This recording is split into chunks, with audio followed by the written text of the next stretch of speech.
上回说到，路飞的僵尸奥兹影的记忆已经被完全清除，成为了对莫利亚言听计从的完美傀儡。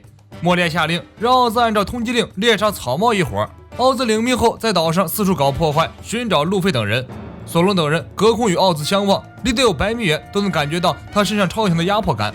布鲁克吓出了鸡叫，罗宾脸色深沉，暗道不妙。本以为对方只是想要我们的影子，现在看来是想要我们的命啊！山治看到奥兹掠过了自己，特意跳到奥兹的面前去挑衅，索隆大骂白痴。罗宾伸出双臂想要救山治一下，乌索普拦住罗宾，一方面是不想暴露己方位置，另一方面山治不是鲁莽之人，他去挑衅奥兹一定有什么目的，就让他去好了。罗宾很担心我们所有人的脸都暴露在通缉令上了，山治一定会有危险的。乌索普摇了摇手指头，别慌罗宾，关键的问题就在这里，那些通缉令上的头像你能看出来那是山治吗？乔巴恍然大悟，山治通缉令的头像一点都不像他，这大概就是所谓的瞒天过海吧。乌索普点点头，很得意。所谓藏木于林，最危险的地方就是最安全的地方啊。远处奥兹仔细核对了通缉令上的头像，看了看山治的脸，点点头，跟通缉令上的头像一模一样啊。一句话让山治直接破防了，哪里一模一样了？你眼瞎了还是我长残了？奥兹认真地问道，你也是海贼吧？山治怒道，是又怎么样？奥兹依然很认真，那就消灭你。不等山治回应，奥兹抬起双臂，一顿连环暴锤。山治身形灵活，躲开奥兹的大拳头。奥兹怒了，打得更起劲儿，终于刮伤了山治。乌索普几个人看他带劲儿，罗宾一脸严肃认真。奥兹这个名字听着耳熟，难道是很久以前办过传说中的那个魔人奥兹吗？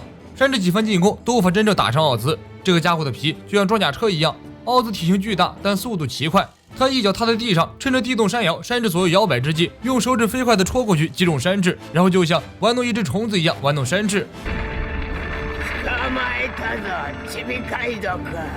索隆紧张的大吼一声，不好，那个家伙要没命了！奥兹抓住山治，将他用力向地面甩去，这样的距离如果正面击中山治，估计他当场就要被干掉了。危急时刻，乌索普远程发射了一枚火鸟星，一枚子弹打出去，燃起化身成火焰，打在了奥兹的脑后，火焰一下子燃了起来。这一下子非但没搞定奥兹，反而将自己这边的几个人全部都暴露给了奥兹。奥兹仔细的核对了通缉令，确认无误后冲了上来。索隆为了保护乔巴等人，让弗兰奇把奥兹吸引过去。弗兰奇立即启动右手机枪，一顿扫射。奥兹跳起来，一脚踢碎了塔楼。索隆奔向奥兹，举刀砍掉了他的獠牙。奥兹则飞起一脚将索隆踢飞。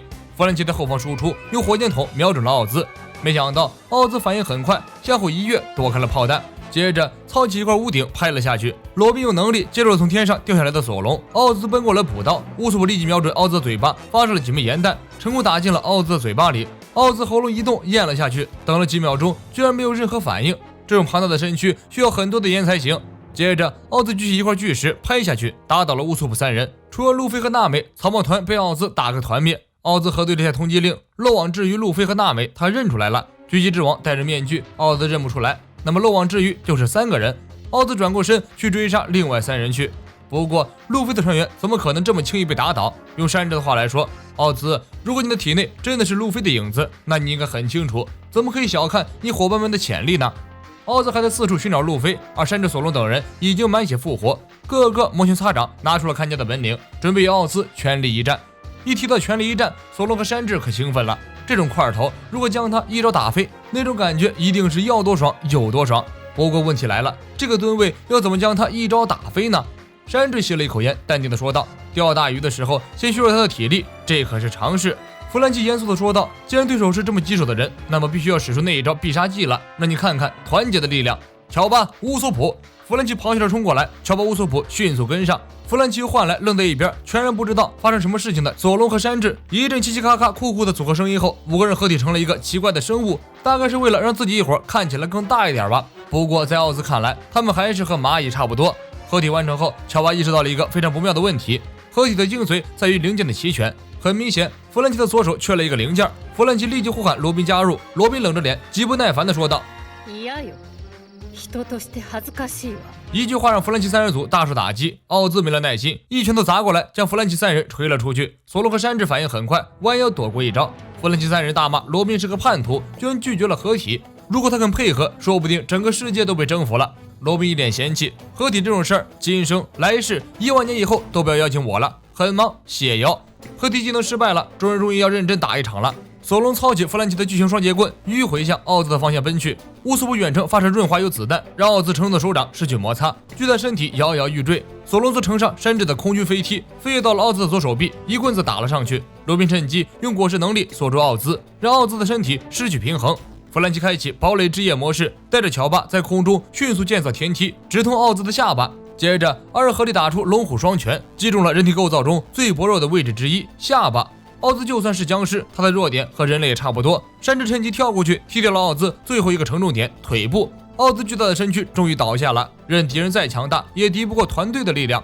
塔楼内，路飞摆脱了奥兹的纠缠，奋力追赶莫利亚。奥利亚虽然体型很大，但是跑起来倒是挺快的，以路飞这么小小虚拟的身体都追不上。好在跑了没多久，莫利亚被堵进了死胡同。路飞很高兴，这下我让你跑，终于逮住你了。莫利亚回过神，一脸的平静。逮住我？你在说什么呢？在你追我的时候，你所有的同伴都已经成为你本人战斗力的牺牲品了。路飞毫不动摇，我的同伴不会那么容易被干掉的。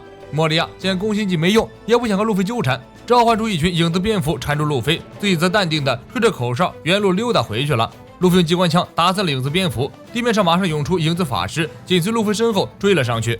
莫利亚好像在故意和路飞玩闹一样，一边哈哈大笑，一边和路飞玩警察捉小偷，向丛林里奔去。路飞在后面穷追不舍，路上还要被莫利亚的影子骚扰。而僵尸蝙蝠也终于找到了莫利亚，因为岛船正偏离航向，这么下去不知道要航行到哪里去。莫利亚则一脸无所谓，你自己想办法吧，没看我玩的正高兴吗？拜拜了。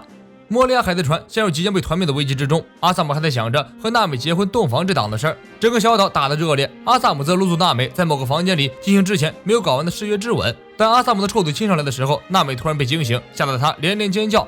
阿萨姆见偷亲不成，只能硬上，你叫吧，叫破喉咙也不会有人来救你的。这时天花板突然破裂，穿着婚纱的罗拉提着2把砍刀跳了出来。娜美藏，你还说要支持我的婚姻，其实都是骗人的吧？不仅没有支持我，反而偷偷抢走我的阿萨姆大人。娜美想解释几句，罗拉根本不听，就手上大砍刀逼退了娜美，转过身冲着阿萨姆喊道：“你还不知道吧？其实眼前这个性感貌美、胸大屁股大的娜美，本名是娜美藏，她的真实身份是个男人。你就算强上她也没用，顶多算你难上加难，迎难而上。”一句话如同五雷轰顶一样贯穿了阿萨姆的全身。男人？这怎么可能？一想到自己一直在追求一个男人，还差点强吻他，阿萨姆就感觉胃里一阵翻江倒海。迎难而上这事儿要不得，要不得，要不得。不过等一等，阿萨姆突然想到，自己不久前刚刚偷看过这个小妮子洗澡，前凸后翘，怎么可能是男人？莫不是这2个家伙合起伙来演我？就在阿萨姆愣神的时候，罗拉已经挥动40米长大刀砍向娜美，娜美吓得不断后撤。不过娜美逃了一会儿，发现罗拉的40米长大刀压根就沾不到自己。罗拉冲着娜美眨眨眼，眨眼说道：“快逃，娜美，我来帮你拖住他，我是来救你的朋友。”这时候罗拉已经心知肚明，娜美其实就是个女人，为了自保才欺骗她。同时罗拉也感受到娜美被阿萨姆纠缠不清的苦恼，只为了一句朋友，罗拉决定放弃婚姻来帮助娜美解围。罗拉转过身奔向阿萨姆，阿萨姆已经猜到了罗拉的意图，你想来抢新娘子？阿萨姆抬起胳膊对着罗拉就是一炮，区区一个僵尸居然让我费了这么多力气。逃命的娜美见到这一幕叠满了怒气值，她回手跑了回来，手中拎着天后棒。娜美晃动天后棒，天后棒末端自动充电。此时阿萨姆已经陷入半癫狂状态，整个人都魔怔了。看着充满敌意的娜美，脑海中浮现出娜美微笑着向自己奔来的样子，就是这种感觉，飞一样的感觉。自己日思夜想的完美妻子奔向自己，向自己敞开胸怀。娜美奔向阿萨姆，一招电击将阿萨姆放倒在地，阿萨姆就这样失去了知觉，在异想世界中睡了过去。娜美很奇怪，阿萨姆这么容易就被干掉了。不管怎么说，反正是打赢了，过程不重要，重要的是结局还不错。罗拉轻咳一声，娜美立即扑了过去。看上去罗拉问题不大，毕竟是僵尸身躯，受到多厉害的攻击也死不了。娜美满怀歉意，惭愧地向罗拉道歉，因为自己太害怕了，为求自保，所以才欺骗罗拉，说自己是个男人。罗拉轻轻笑笑，傻瓜，我当然知道了。比起这个，阿萨姆大人是不是昏过去了？罗拉像触电一样坐了起来，一招泰山压顶砸在了阿萨姆的身上。这一吻差点把阿萨姆的脑浆吸出来。罗拉把目前岛上的情况简单和娜美说了一通，催促娜美赶快离开。娜美谢过罗拉，转身向外面跑去。他决定先把城堡内的财宝洗劫一番，再去和伙伴们会合。经过堆积财宝的房间时，发现这里的财宝和粮食早就被人带走了。盛怒之下，娜美绑架了2个路过的僵尸。别看娜美平时看到僵尸吓得惨叫，这要是涉及到财宝，娜美连僵尸爷爷都敢锤。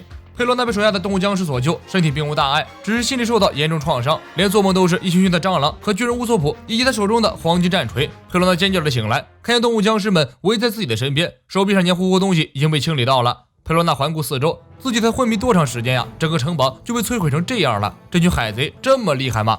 手下动物僵尸们告诉佩罗娜，这都是被奥兹摧毁的。最强的僵尸士兵、僵尸将军们也被奥兹干掉了。那个家伙简直像个洗地机一样，摧毁手边一切可摧毁的建筑和僵尸。正说着话，奥兹一拳头击穿了建筑物，几个不幸的动物僵尸被打飞。奥兹大脸凑近建筑，四处寻找黄发女人娜美。佩罗娜吓坏了，找女人，自己也是女人，一会儿该不会拿自己开刀吧？完了，这个岛和恐怖三鬼帆船，看样子马上就要被海贼和奥兹给毁灭了。在这里待下去，就相当于等死。佩罗娜指挥手下收拾好家当，偷到城上藏王团的海贼船，即刻出海逃命。另一边，消失已久的布鲁克此时悄悄远离喧嚣的战场，一个人摸索着来到城堡内的厨房。在这里，他找到了让自己长寿的秘诀——牛奶。一杯下肚重返青春，2杯下肚返老还童。牛奶特饮实属居家旅行补钙强身的必备良药。喝了牛奶，还要找到另一项制胜的武器。布鲁克摸索半天，在一个挂着铁链的隔间里找到了一袋袋的咸盐。佩罗娜的手下们对逃命这种事儿效率很高，很快刚好就堆满了物资和财宝。在佩罗娜的指挥下，僵尸们井然有序地将物资运送到了桑尼号上面。奥兹忽然倒地的巨响引起了僵尸们的注意，这种无敌的存在居然会被人打倒，任谁也很难相信，该不会是自己一时兴起倒下去玩的吧？佩罗娜头脑灵光，看样子莫利亚马上就要倒台了。认真说起来，自己也不是很忠心，真的要是有了生命危险，还是自保为妙。佩罗娜随后的手下们动作快点，早完工早回家。桑尼号上搬运物资的僵尸们碰见了一个身材高大的奇怪男子，看上去不像是僵尸，体型和莫利亚差不多大。你小子谁呀？怎么长得跟个熊一样？来者踏前一步，用很温柔的声音说道：“熊，你说对了，我想打听一下莫利亚在吗？”